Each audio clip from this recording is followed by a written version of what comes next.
Voilà, donc nous étions nous étions sur les principes. Voilà, on était en train de, disons, d'expliquer un peu, en tout cas, la méthodologie, disons, de l'entraînement de la technique chez les jeunes. Je dis, et on terminait pour dire que le pianiste fait chaque jour ses gammes avant de jouer au concert.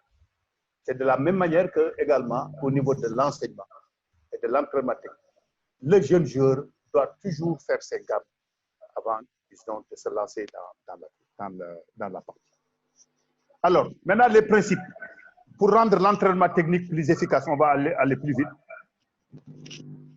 Pour rendre l'enseignement technique plus efficace. Premièrement, d'abord, le temps d'entraînement et d'apprentissage technique doit être augmenté. L'enseignement et le développement technique doivent occuper dans la planification au moins 50 à 60% du temps d'entraînement, surtout chez les jeunes en préformation. Organiser 1, 2 à 3 séances d'entraînement à dominante technique par semaine, collective plus individuelle, et des séances spécifiques individualisées pour perfectionner les points forts et les points faibles. Augmenter le nombre de touches de ballon par séance avec toutes les surfaces de contact, intérieur, extérieur, coup de pied, avec les deux pieds, cuisse, poitrine, tête, etc. Lors des réchauffements et des pauses actives, prévoir également du travail avec le ballon. Comme on en a vu ces 3 derniers jours, où déjà au niveau de l'échauffement, les gens se chauffaient avec le ballon. Petit B, l'entraînement aussi technique doit être diversifié et adapté aux réalités du jeu actuel. Les contenus et les méthodes d'entraînement s'adaptent à l'âge et au niveau des joueurs, progresser du simple au complexe. Exemple, quand tu dois faire une progression méthodologique sur le tir au but, il y a toute une série, disons, de gammes qu'on peut faire. On peut faire frappe arrêtée, ballon au sol, frappe avec conduite linéaire, frappe avec conduite en slalom, frappe avec déséquilibre, frappe avec contrôle du ballon, simple, orienté, frappe avec dribble, après feinte, frappe sur passe en profondeur, latérale, en retrait, frappe après 1-2, frappe sous pression, par exemple le chronomètre, frappe sous pression, l'adversaire, frappe avec enchaînement, contrôle, dribble, feinte, frappe avec duel 1 contre 1, frappe en situation de jeu, frappe en marche. Un travail de coordination doit, si possible, précéder l'entraînement technique gestion. La technique des deux pieds doit être améliorée, surtout au niveau de la prise de ballon et de la première passe. Contrôle pied droit, de suite, passe pied gauche pour favoriser la vitesse du jeu.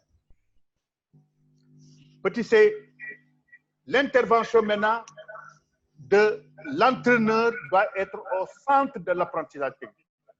L'intervention de l'entraîneur. Donc, ça veut dire le coaching technique. Le coaching technique est tout aussi important, voire plus important que le coaching tactique, notamment chez les jeunes. La séance technique doit être bien préparée. La technique s'apprend. Elle fait appel à des principes méthodologiques et pédagogiques. Démontrer, expliquer. Le joueur doit comprendre le pourquoi et le comment d'un exercice. Mais il doit être convaincu de son efficacité. D'où l'importance de la clarté de la démonstration et de la qualité de l'exécution. N'hésitez pas à prendre sur un exemple un jeu techniquement bon. L'organisation et la formation des groupes, notamment utiliser les espaces de jeu qui permettent de nombreuses touches de ballon. Il faut de nombreuses touches de ballon pour améliorer justement ces gammes. Constituer des groupes homogènes par niveau, corriger, renforcer. Pour optimiser la motivation, il faut porter une attention constante à l'exécution, c'est-à-dire à la qualité et à l'efficacité. Intervenir au bon moment, c'est tout un art. Il ne s'agit pas d'intervenir à tout moment. Il faut également la pédagogie de la réussite et surtout de laisser à l'erreur. Donner un feedback précis sur l'objectif. Être calme, sécurisant, convaincant. Le coaching technique, c'est d'abord fixer l'objectif de la séance. Fixer et préciser l'objectif. On a coutume de dire que quand on ne fixe pas un objectif, on peut arriver n'importe où. Démontrer et expliquer les exercices. Ça dépend du savoir-faire, disons, de l'entraîneur. Un entraîneur qui n'est pas bon techniquement, il doit également, disons, prendre l'exemple sur les joueurs techniquement bons. Hein? Profiter des qualités techniques des joueurs pour la démonstration. Voilà. Profiter des qualités techniques des joueurs pour la démonstration. Surtout que si on sait que techniquement, on est moins, hein, comme moi. Laisser exécuter, observer et ensuite corriger. Essai et erreur. C'est toute la pédagogie. Laisser exécuter, observer, ensuite corriger. Corriger précisément. Corriger précisément. Ça veut dire que l'observation doit être extrêmement importante. Donner un feedback positif pour renforcer. Il ne s'agit pas simplement de dire que oh, ça c'est n'importe quoi, tu fais, qu'est-ce que c'est que ça? Non, il faut toujours renforcer. Hein? Nous sommes encore à l'étape des jeunes, messieurs, ne l'oubliez pas. Pour encourager, élever le niveau de motivation grâce à l'intérêt de l'exercice, à sa progression, à sa réussite, à l'attitude du coach dynamique, passionné, mais pas agressif. Je répète, un coach dynamique, engagé, passionné, mais pas agressif. Travailler sur la concentration, sur la persévérance, sur la prise de risque. Pourquoi? Parce que également, n'oubliez pas que c'est également le stade où on initie les jeunes aux qualités mentales requises et extrêmement importantes pour le joueur de demain. Favoriser l'autonomie gestuelle et encourager les joueurs à innover. Exemple de facteur déterminant d'un geste technique à corriger, la frappe. Prise d'information. Hein? Prise d'information. On n'a pas toujours les yeux rivés sur le ballon. Prise d'information. Lever la tête. Choix du geste. On a déjà le geste qu'il faut en mémoire. Surface de contact. Engagement des appuis. Les jeux de pied qu'il faut. Les petits pas avant que le ballon ne vienne. La position du corps. La position de la jambe d'appui. Le pied de frappe qui est ferme. Dépasser le ballon. Fouetter le ballon de la jambe. Qualité de course. Aller contre le ballon. Pas des pas longs, mais des pas plus courts. Plus on rapproche du ballon, plus les pas doivent être plus courts. Le dosage du ballon, ce qu'on appelle la différenciation. Petit D, l'engagement des joueurs doit être plus intense sur le plan mental. N'oubliez pas, autant vous travaillez la technique, autant vous initiez également les jeunes joueurs, disons, au niveau des capacités mentales. Insistez sur la nécessité de vigilance, de concentration, de persévérance, de spontanéité, d'autonomie et de créativité.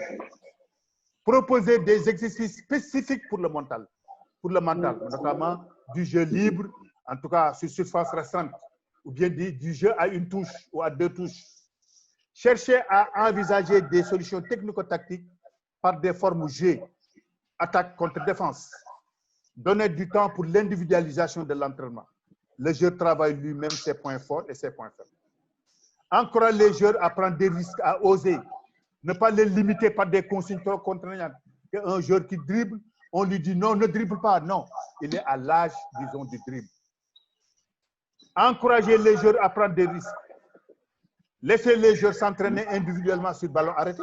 Pourquoi pas? Récompenser l'équipe qui marque un but suite à une action remarquable ou à un geste technique exceptionnel. Solliciter les joueurs à la réflexion. Comment expliques-tu l'impression, par exemple, comment tu expliques l'impression de ton changement de jeu? Qu'est-ce qui a fait que tu es resté bloqué après ton contrôle? Alors, inciter les joueurs à la visualisation mentale. Mémoriser les gestes à faire, avoir en tête les réussites passées, les gestes des joueurs modèles et à se parler à eux-mêmes. Petit E, l'entraînement technique exige une régularité et un programme continu dans le processus d'entraînement. Augmenter progressivement les séances à dominante technique. Exemple, cycle de 4 semaines, ce qu'on appelle les mésocycles, pour améliorer les centres et les reprises devant le but. Ce travail peut être intégré et combiner progressivement avec les autres éléments du jeu, notamment sur le plan technique, sur le plan physique et mental. C'est à partir d'un constat de la progression des jeux que l'entraîneur pourra planifier ses séances individualisées. Il est judicieux de travailler spécialement la technique par séance individuelle à partir du moment où le joueur manifeste de l'intérêt et comprend la nécessité de cet entraînement, où le joueur, par exemple, a des lacunes au plan, disons, de son poste. Là, on peut commencer, disons, à travailler individuellement. En résumé, bien que le meilleur moyen d'apprendre à jouer au football consiste à jouer, il ne faut pourtant pas renoncer à l'acquisition spécifique des habiletés techniques ou technico-tactiques par des jeux, par des exercices analytiques, gestes décomposés, automatisés, ce qu'on appelle les drills techniques, et dans des situations de jeu partiels. Un équilibre didactique doit être trouvé entre l'exercice et la forme globale pour confronter les joueurs à toutes les situations réelles du jeu. En finalité, c'est toujours le geste technique qui permettra à l'équipe, disons, de vaincre. Maintenant, la solution technique, elle va impliquer 3 aspects complémentaires du comportement du joueur. Le premier aspect, c'est la perception. Elle est essentiellement visuelle, notamment les appréciations et les calculs optico-moteurs. C'est nos perceptifs de la conduite motrice, la partie visible de l'iceberg. C'est ce qu'on voit, invisible plutôt, c'est ce qu'on ne voit pas, cette perception. Le joueur est déjà préparé. Il sait, à partir de la trajectoire, à partir de sa vitesse de course, où il doit se trouver au moment de la réception. À partir, disons, d'une passe, avant l'arrivée du ballon, quels sont les gestes à faire? Quelle est la course que je dois faire? Est-ce que je dois aller plus vite?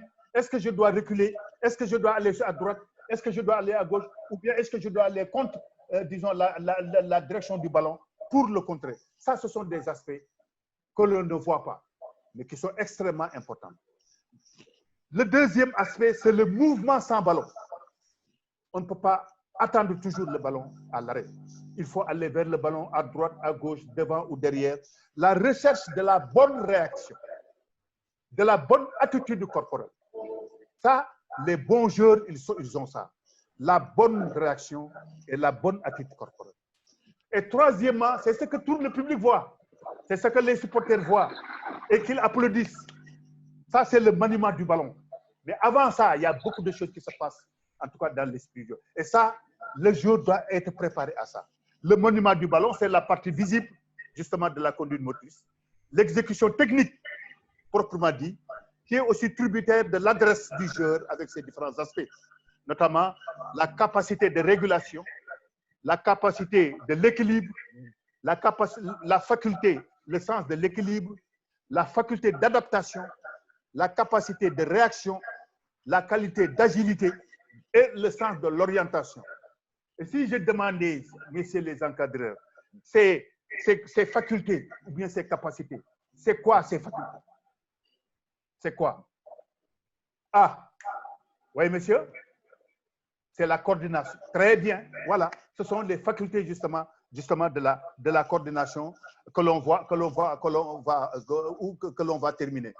Alors, la qualification maintenant de la technique. D'abord, il y a la technique de base. Elle intègre tous les fondamentaux. Elle n'intègre pas pour le moment la technique de poste. C'est tous les fondamentaux.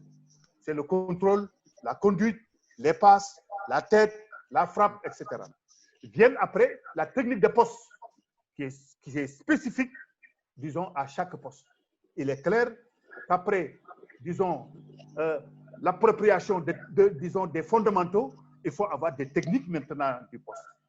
L'avancante aura en tout cas une technique de poste qui ne sera pas la même chose que, disons, l'arrière central. Hein? Les formes d'entraînement de la technique, il y a l'approche analytique des fondamentaux, où l'on progresse du simple au complexe. Il y a les techniques combinées sous forme de circuit. Hein? Entraînement technique par station, 3 à 5 minutes par station, 2 à 3 tours complets. Possibilité de combiner 2 actions techniques par station. Approche globale de l'entraînement technique dans le cadre du jeu. multiplication des passes, des prises de balles, des frappes, avec une application des correctifs sur l'objectif technique. Maintenant, nous sommes sur les capacités de coordination que nous avons, dont nous avions déjà parlé. Les capacités de coordination appelées aussi agilité ou adresse ou qualité psychomotrice permettent à un footballeur de contrôler et de régler avec précision ses mouvements et d'apprendre plus rapidement les gestes techniques et technico-tactiques. On a coutume de dire que la coordination est la base et le fondement de la technique gestion. Quelqu'un qui est bon techniquement, c'est parce qu'il est bon au niveau de la coordination. Il a une bonne préparation, une aisance corporelle, hein, comme on l'a déjà vu. Les mécanismes de coordination sont fondamentaux dans l'apprentissage de la technique. Et la coordination est une fonction psychomotrice, esprit, muscle. Et toutes les fonctions psychomotrices arrivent à maturité entre 12 et 14 ans. Entre 12 et 14 ans, toutes les fonctions psychomotrices arrivent à maturité. Ça veut dire qu'on peut faire tout ce que l'on peut faire avec le ballon. En même temps que la puberté, alors que les qualités de performance fonctionnelle, notamment la vitesse, la détente, l'endurance, ils arrivent à maturité entre 16 et 18 ans. Donc, vous avez dit que donc, la priorité technique vient avant la priorité physique. Il faut donc, la psychomotricité précède l'exécution. Elle concerne la composante motrice invisible. Un entraîneur qui n'agirait pas sur la composante motrice visible n'obtiendrait pas de résultat. Qui n'agirait pas sur la composante motrice invisible n'obtiendrait que peu de résultats. Il faut donc motiver et activer les mécanismes mentaux qui sous-tendent l'exécution dès le football des enfants, plus particulièrement au niveau de la préformation. L'amélioration des habiletés techniques individuelles dans le football d'aujourd'hui passe obligatoirement par l'optimisation des capacités de coordination. Messieurs, mettez beaucoup de temps à travailler la coordination. Des séances, moitié de séances. Ou aujourd'hui, par exemple, vous ne voulez pas faire une séance sur le terrain, le temps n'est pas beau, vous avez vos jeux, allez dans un endroit, en tout cas fermé, mettez des tapis, travaillez la coordination. Ça, c'est excellent. Au lieu, disons, par exemple, de ne pas s'entraîner, travaillez, en tout cas, la coordination. Toutes les gammes de coordination. Voilà les facteurs de coordination dont nous avions parlé et qu'un de vos collègues avait trouvé. Il y a d'abord, on le résume en ordre. Hein? Ordre. Le OO, c'est orientation. Faculté de se situer dans l'espace et le temps. Modifier la position du corps en fonction des perceptions et les réorienter. Le premier R, c'est réaction. Capacité qui permet de réagir très vite à des signaux. Le premier signal, c'est le ballon qui vient. Hein? À des situations de jeu. Mon partenaire passe à droite ou à gauche. Exécuter maintenant les gestes techniques, juste, mais aussi très vite. Le D, c'est la différenciation, la capacité qui permet de traiter de manière différente les informations perçues par les organes des sens. Exécuter les gestes partiels d'un mouvement global, le dosage dans les passes. Le rythme, le deuxième R, la capacité qui permet d'élaborer un mouvement en rythme. Alternance, vitesse, lenteur, le dribble, la feinte. Par exemple, quand tu es à quelques encabrures, disons, d'un but, il faut faire une bonne dosage au niveau technique. Ce n'est pas la même chose que quand tu dois dégager un ballon près de ta surface de but. Donc, ce dosage est important. Et il y a maintenant l'équilibre, qui est la capacité qui permet de maintenir l'équilibre pendant une action ou lors d'un geste. Retrouver son équilibre après un duel. Tu sors d'un duel, tu as toujours le ballon, il faut retrouver ton équilibre. Après une feinte, le mouvement des appuis dans les gestes techniques, L'entraînement de la coordination, l'entraînement des capacités de coordination convient aux adultes, mais particulièrement aux jeunes enfants, où le système nerveux est encore au stade de développement et donc ouvert aux stimulations externes. Pour profiter au maximum de cette ouverture temporaire du système nerveux, il est conseillé de placer systématiquement les jeunes en situation d'exercice de coordination séparée et intégrée, 8-12 ans, stage de l'initiation. En âge de croissance, 11-14 ans, ils sont confrontés au phénomène de transformation physique. Leurs membres vont s'allonger et leur coordination en pâtir. À cet âge, un entraînement de coordination est donc indispensable. Nous sommes à l'âge de la puberté. Chez les jeunes, il est idéal d'avoir un entraînement spécifique de coordination et de coordination vitesse avec un travail des appuis au moins 2 fois par semaine. Il faut en général consacrer 2 à 3 fois par semaine de 15 à 20 minutes d'entraînement pour la coordination.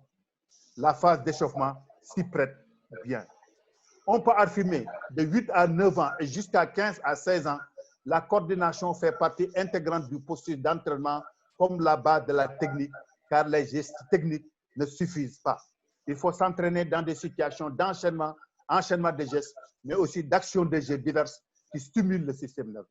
On comprend donc que l'apprentissage par gestes isolés, statiques, ne répond plus aux exigences du football moderne. Le mouvement de déplacement, les changements de direction doivent être intégrés à tous les exercices de coordination et de la technique. Même si chez l'adulte, la soif d'apprendre du système nerveux est moins développée que chez les jeunes, il est encore possible d'améliorer le répertoire gestuel moteur et même technique par l'école de course, de bondissement ou encore par des exercices de coordination avec ballon, rythme, différenciation, orientation. Il a été prouvé que le bagage psychomoteur des joueurs s'améliore encore même à plus de 25 ans. Les capacités de coordination s'améliorent par des entraînements complémentaires, autres sports ou par des entraînements intégrés. Comme la vitesse, l'entraînement de coordination ne devrait pas s'effectuer en état de fatigue, car les processus de contrôle et d'apprentissage ils sont imparfaits. Les exercices de coordination sont donc une excellente phase préparatoire à l'entraînement technique et technico-tactique.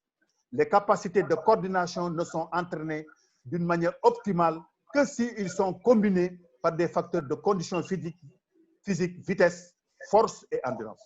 Les joueurs talentueux, le bon technicien a souvent des capacités de coordination plus développées que les autres joueurs. Une bonne maîtrise des mouvements, de bonne qualité de coordination favorise aussi la confiance du joueur, ce qui influe positivement, évidemment, le développement de la personnalité. La coordination et la tactique à la base de l'entraînement de la préformation. Messieurs, je pense que vous avez bien noté. Nous allons vous envoyer également, disons, des vidéos de grands techniciens, notamment Messi, Ronaldo, Zidane et même Okacha, pour vous montrer en tout cas toutes les illustrations et toute la gamme technique que ces jeunes joueurs, que ces joueurs d'élite, en tout cas, ont acquis depuis les jeunes joueurs. Je vous remercie et je pense que nous avons passé de bons moments, en tout cas, avec vous. Merci beaucoup, monsieur le directeur technique Mamoussa. Merci beaucoup, M. Fall. C'était très passionnant et très, très riche. Je vous remercie. Et tout à l'heure, en vous présentant, j'ai oublié une de vos casquettes. Vous êtes le vice-président chargé de la formation au niveau de l'AFS nationale. Donc, Merci. Vous êtes dans votre rôle et c'est dans ce cadre-là aussi qu'on vous a invité. Je voudrais remercier aussi ceux qui sont au niveau de l'iceberg, ces gens qu'on ne voit pas. Au niveau de la technique, nous avons Jean-Luc Diom et notre réalisateur, Patrick Mendy, qui ont fait un excellent travail. Nous félicitons tout le monde et nous pensons que cette vidéo va être bien exploitée par l'ensemble des éducateurs de Thiès. Encore une fois, merci pour votre disponibilité. C'est Jean-Luc et Pathé, ils sont la partie invisible, disons, de l'iceberg. De l'iceberg. Voilà. Donc, on les remercie pour l'ensemble de leurs efforts. Ça fait 2 ou 3 jours qu'ils travaillent sur cette vidéo. Et on les remercie vivement pour le travail qu'ils ont fait. Merci et à bientôt. À très bientôt. Merci beaucoup. Ça a été un plaisir. Merci.